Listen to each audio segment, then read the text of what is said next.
Unataka kusema sasa hakuna kitu President Ruto amefanya? Wewe amekufanyia nini? Ameleta SHA na affordable housing. Okay, mimi inakusaidia nini? Kuna wenye inasaidia? Wewe hauna nyumba kwenu? Uko na nyumba kwenu? Niko na nyumba kwetu. Na affordable housing ya nini? Ya wenye labda hawana nyumba. Sasa mimi niko na nyumba, sitaki nyumba.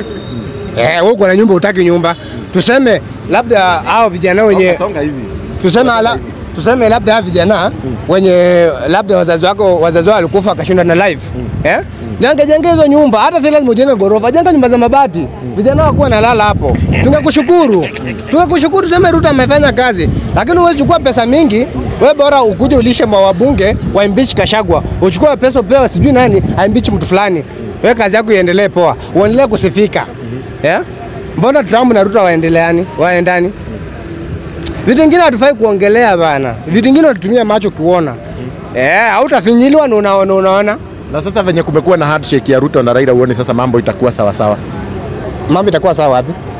Juu sasa wameshikana wote. Sasa unajua Raila alikuwa na maono yake na Ruto alikuwa na maono yake. Sasa wameshikana, wenye watu walikuwa wanapigana. Kwa hivyo manifesto za Raila na za Ruto sasa zitatimizwa. Sasa wewe itakusimamizia nini?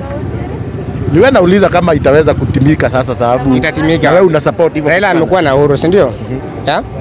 Raila alikuwa na uhuru last 5 years si ndio? Si first.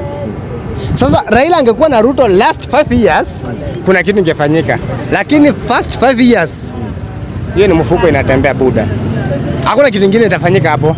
Hapo ni kulishwa tu vizuri, ashibe, aache vijana tunakufa kwa sababu ya Raila Amolo Odinga. Tunaenda tunapigwa hapa matia gas kwa sababu yake, lakini yeye bora ashibishwe, hana shida. Wacha tuumie kwa sababu ya Raila. Wacha tukufe. Bado mnamfuata? Sasa siwezi fuata Raila. Sasa siwezi fuata Raila. Sasa fuata Raila Amolo Odinga. Wacha nifanye kazi nyingine. Kama ni siasa na Raila, wajakoya ni Muluya, naweza support. So wewe labda tu support kabila yako. Hata afadhali support kabila yangu ama Rigathi ndio huyo. Baada ya kwa anasema tu vitu ya ukweli. Shida Ruto ukimwambia ukweli, kwa sasa mimi sina do, ndio? Najua nitauawa kwa sina do. Lakini wewe unasema ukweli, na kwa government unafanywa ile kitu. Wanakuimpeach. Wanakuimpeach tu safi. Kwa sasa mimi sasa sina do. Hata mimi nikiuawa simtanichangia 500 nifikishwe Bungoma. Mimi sina shida. Sasa hiyo sasa wewe unafanya kazi gani? Mimi na hustle buda. Hustle gani? Mimi nachapa mjei. Mjei unalipwa 650. Acha nikuambie. 650 toa 50 bob ya chai. Lunch toa nabakisha pesa ngapi? Kidogo sana. Ngoja, unabakisha pesa ngapi? Punch. Unafaa hiyo pesa ndio ilishe bibi, usave pesa rent hapo ndani na usomeshe na mtoto. Na kwa wiki unaweza mara 2, na kwa miezi ngapi? 3. Utafanya nini? Kama ni wewe sasa, nataka ukue wewe ni mimi, ungefanya?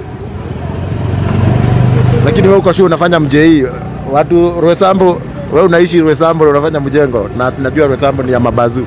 Roysambu ni ya mabazu si kwa wote. Mimi siishi hapa. Mimi naishi huko chini buda. Ama ni kuonyesha keja yangu. Na kama unataka kuamini, uone tu za mjengo. Kwanza mimi sija qualify kuwa fundi. Mimi ni fundi mkono bado. Na najenga hapa chini zima man ukienda hivi chini. Ukitaka tuende hadi hapo ni kuonyesha nyumba tunajenga. Buda tunaumia. Si ati nini? Hata unatoka kwa nyumba sasa inabidi ujinyime lunch, ukunywe chai ujinyime lunch, at least usave pesa ulishe bibi na ulishe watoto. Na ulishe bibi na watoto na usave pesa rent na ufanye pesa gani? Pesa yenye unaweza lipa shule.